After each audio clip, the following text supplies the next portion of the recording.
So you ask these questions and you come up with meaningful insights. There is another approach over here. Create multiple, how might we statements over here.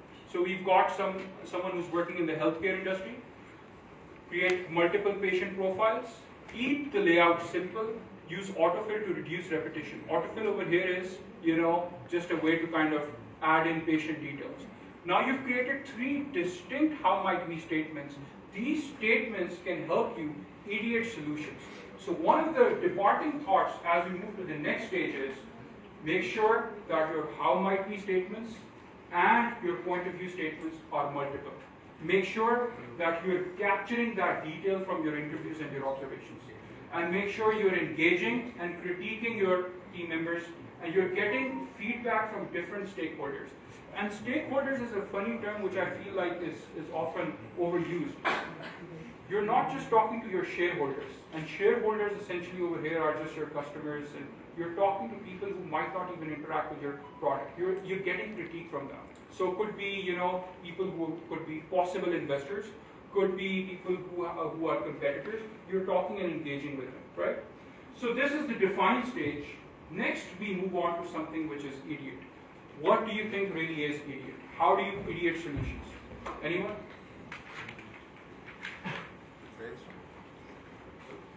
How do you think I can ideate solutions? Idea basically, idea generation where you the one of them is like brainstorming, throw out the ideas. So whatever comes to your mind, describe a possible solution, start the divergent thinking, put out the problem statement out there, and ask your group to whatever solution that they have in the mind from the divergent thinking. They maybe list out 50 ideas, 50 solutions, then go towards the decision making and towards the convergent thinking, pick 1 or 2 solutions that we actually want to work on. Sure. Yes. When we're talking about, like ideating stuff, right? I think we also need to take into account that what stage are we at right now in the entire, workshop. The entire design thinking life cycle. So, for example, we have done empathy mapping. We have good insights about what are the pain points of the customers, what they're looking for, right? So to ideate stuff, right, or to ideate stuff, sorry, what you have to come up with is actually a solution or something tangible that actually caters to those very pain points of the customers, right? Or the insights that we've collected. So for me, it's just that. Right. So 2 very great insights. The gentleman here kind of talked about divergent thinking. So there is no judgment. Throw away all the possible ideas that you have. And another great insight over here is make sure that you're keeping your data in check in the insights that you have from your empathy maps and from your interviews and from your observations. Once you have these 2, you're going to succeed. So you guys really hit the nail of it. So one of the things over here is the stage where you're focusing on idea generation, and you want to make sure that you're not being judgmental, so you defer judgment, you encourage wild ideas, and you build on the ideas of others. So for instance, if Poshmark is a great website where you're selling thrifted stores, make sure you go and look at Poshmark and see how you can improve that further.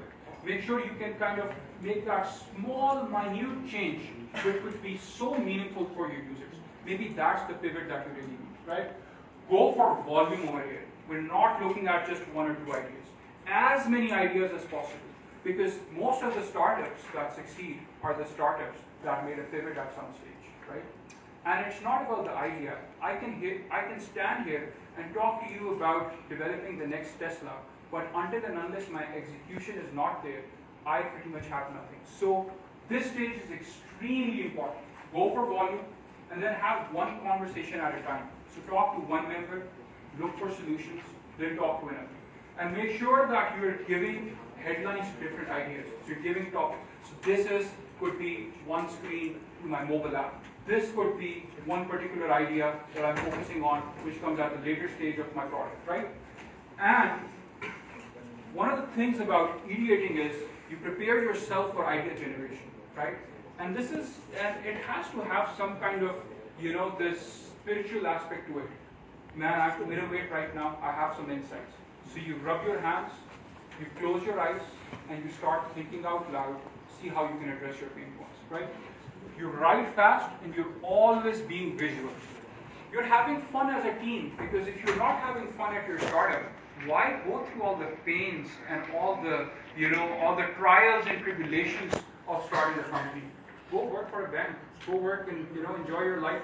Watch cricket. Life is really good. You don't have to go through this. Startups are extremely challenging. I'm not doing a startup. I'm there advising startups for sure. I have my skill set to sell because it's extremely tough. You guys have taken the tough path. So make sure that you have humor. You have this element of playfulness. Monitor and lead the productivity of the brainstorming session. Thank you. Guys, you could have told me if I wasn't audible. Was I audible the entire time? Okay. Yeah. Know who's going to be leading the session because ideas can go out of control at times. You want to defer judgment, you want to note down everything, but you want to make sure that it's moderated, right? And you also have to know when to stop because if you're going to just be, coming up with ideas for 6 months straight, you are preparing yourself to fail. So you have to figure out what's the time frame for you. Now we use certain mapping strategies again to come up with solutions. And this is one. This is called the now, wow, how matrix. You've got feasibility on the y-axis and originality on the x-axis. You look for a product that's being used currently. You look for features. When you're thinking of a product, you want to look for normal features which are easy to implement. You want to look for breakthrough features which are tough to implement, but you want to note them down. Maybe you could add it at some stage of your product design lifecycle. And you want to look for innovative features. So I'm going to give you 4 minutes. I want you guys to design a now, wow, how matrix. This is for innovation, for originality, and this is for feasibility. So you want to make sure that the ideas over here are original to a certain extent, but are highly feasible. You want to make sure. And you want to make sure over here that the ideas might not be that feasible in the how matrix, but have to be super, super innovative. And over here you've got super innovative ideas, and they're also feasible. And this is the place which you're going to be looking at in your design. Are you guys with me? Yes. So we're going to take 4 minutes, 3 to 4 minutes, and we're going to fill this out. You have your pain points, you have your empathy maps, use that and fill out the now, wow, how matrix.